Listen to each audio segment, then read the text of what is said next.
What about love, Abraham? What if I haven't had anyone for a long time and in my life, and I want that ideal perfect relationship that may or may not really exist on this plane? And there are two things that are hanging you up, and we're going to explain to you clearly what both of them are. The first is the flawed premise that there is a perfect relationship, and this is why. Because the perfect relationship, you got ready, and now it's perfect and all the flavors chewed out of that gum. Because a perfect relationship is a relationship that continues to put more potential into the vortex so that there is steady new realization. A perfect relationship has enough contrast within it to keep both asking for more and each in vibrational alignment so that they realize the new that is coming, so that it's always fresh and always new. So the flawed premise is that you need to find one already perfect instead of realizing that you will continue to become it together, you see. Isn't that nice to know? yeah, that is nice to know. The other, and we touched on it just a little bit yesterday as we were reveling in the magnificence of the whales who came out to play. And we want you to feel like, because it is true, that the seas are awash in magnificent beasts that are willing to show themselves to you. We want you to accept that the world is awash in money, that you may become a vibrational match to. And the world is awash in partners eager to find one another. Don't make it a rare thing that makes you a master in order to see it. Let it be so plentiful that you can just bumble and stumble your way into joyful manifestation moment after moment after moment after moment. Let your joyful bliss and your awareness of the abundance of it, just let it come to you and keep coming to you and keep coming to you and keep coming to you. Don't make it rare, which causes you to doubt. That was big.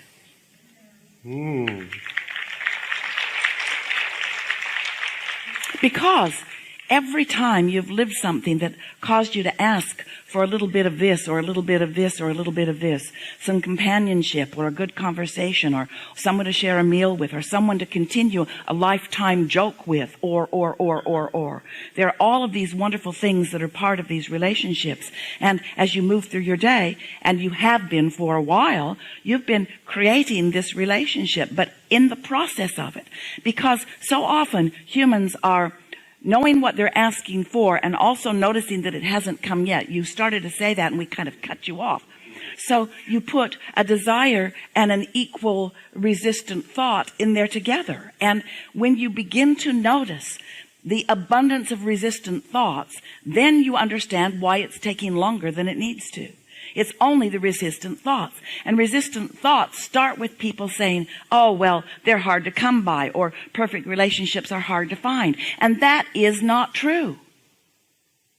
You have the ability. You've created it in your vortex. So it is a reality that is real. It's a done deal. All you have to do is relax and allow yourself to be led to it, and not to demand that the universe take you right to it right this red hot minute, in the same way that the farmer would not stomp on the ground and demand that the corn come up now and give him some ears. There is an understanding of the process that is very helpful. Felt like for a while that, especially listening to you, that I just don't think about that very much at all. And I wonder if I don't think about it at all because it's a wall, maybe blocking disappointment or maybe something. if you don't think about it because it's unpleasant to think about it. And if your only choice is to feel unpleasant when you think about it or not think about it, we would say don't think about it. Right. But this leads us into a conversation that we really want to have with this room full of very powerful and deliberate creators. Because you got to wonder. So we say you create your own reality, and then we say just chill and don't think about that much.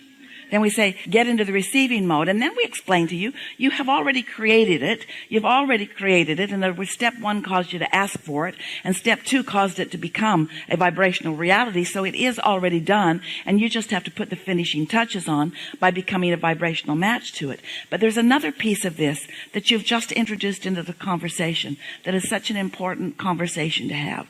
And that is, so I am the creator of my own experience, and I do accept that this vibrational reality is real and that it exists.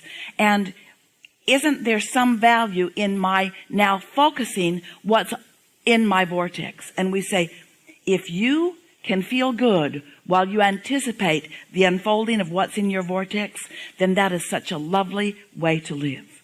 Because when you start letting yourself think about this lovely relationship that is unfolding, a lot of that thinking, it moves from your wanting to think about it, your willingness to think about it, and your receiving the thoughts. So visualizations begin happening. You begin having dreams even while you're sleeping. In other words, all kinds of manifestations. Dreams are manifestations too. All kinds of things begin to occur to you. But it's such a lovely thing. Creation gets really, really fun when you know that you are the creator, when you know that stuff is already created, when you know that all you've got to do is cue yourself up and be in the vibrational vicinity of the creation. And then you are joyful in your hearing and adding to, and hearing and adding to. Do you know the best life, the very best life, to start in a new place? So when you're sifting through this contrast, as we've been demonstrating all week long, that's a strong asking, usually with some resistance involved. And then there's this vortex with all of these things that you want. But when you begin meditating, making lists of positive aspects, and occasionally, often, frequently getting on rampages of appreciation so that you're feeling good much of the time, then you can ask and receive, ask and receive, ask and receive, ask and receive. You can begin playing this game of, wouldn't it be nice if? Well, wouldn't it be nice if? And when the answer to the wouldn't be nice if is good feeling, not bad. In other words, if you say, wouldn't it be nice if I had somebody to go to dinner with tonight? Not what we're talking about. It's the, wouldn't it be nice if when I turn the corner I have this interaction with something or someone. In other words, it's that anticipation. Wouldn't it be nice if? Wouldn't it be nice if? That's just such a lovely vibration to be in. It's satisfied with what is and an eagerness for more. And that not only brings you what you want so that you are ready to be ready to be ready to be ready to have this relationship that you're wanting, but every moment is filled with some aspect of that becoming, which can begin to feel so good and can begin to satisfy so many intentions that you might say, hey, I'm happy to always be ready, to be ready, to be ready, to be ready, to be ready. There needs to be no ending point to this. Ready, to be ready, to be ready, to be ready, to be ready, to be ready, to be ready, to be ready, to be ready, to be ready. There doesn't ever need to be a, oh, it's now done, because really it never is done. You're not ever going to get it done. And so what difference does it make whether you're ready to be ready here or whether you're ready to be ready over here? Readiness to be ready feels good and now is fun. But when you say, no, not fun till that happens, then that can't happen. But fun, even though that hasn't happened. Yeah, still fun, even though that hasn't happened. Still really fun, even though that hasn't happened. Really, really fun, even though that hasn't happened. So fun, that doesn't need to happen. Happens. So fun, feeling so good that I don't have any lackful attachment to this condition in order to feel good. Now you're living happily ever after. Yeah. Enough?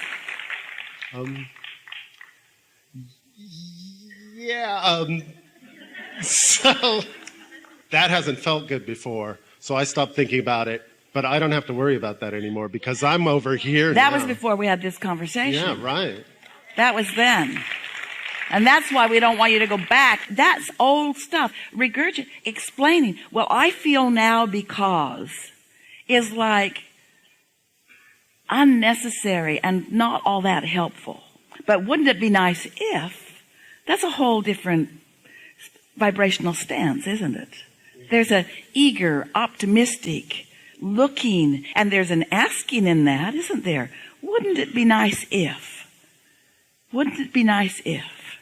Esther says, because for a long time, she didn't quite get this one piece. Because she believed that she understood that she is the creator of her own reality. We talked about that for enough years that she believed that she was getting that. And she began to understand rather clearly what being in the receptive mode is. But then she began wondering when she would hear us say, and the universe will surprise and delight you. And she would think, well, how can it surprise me when I put it all in there? I know everything I've asked for. So really, how big can this surprise be? And we say, you have no idea the infinite resources and the infinite ability to tie these things together and deliver them to you in ways and timing that you least expected. When you get into that vibrational place where you're not dictating every detail, but you're open to the infinite intelligence of this magnificent creating that we were all a part of.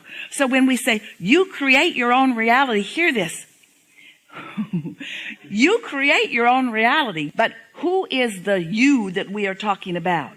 Well, it's the you who came forth into this personality, and it's the you from which you have come, and it's the you standing here in this personality, and it's the you who is your inner being, and it's all of the yous that the universe has brought the cooperative components to. In other words, you create your own reality, but you in your physical body can only focus upon what you're doing with your mental personality, thoughts in any moment in time. And when you accept that you are all of this and that you're now in this moment part in all of this is to radiate your joy as far as you can in any moment in time. And that's what your quest is, and that's what you become good at. Step 1, you ask. Step 2, source answer. Step 3, you're in the receiving mode. Step 4, you are the master of that. You're really, really, really, really good at that.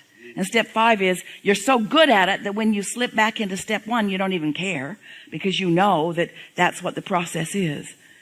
Jerry wanted to put on the spine of all the books, self-help from your total self. Because he wanted you to get the sense that we are really all in this together. And so your inner being is playing your inner being's part. Source is playing the part of source.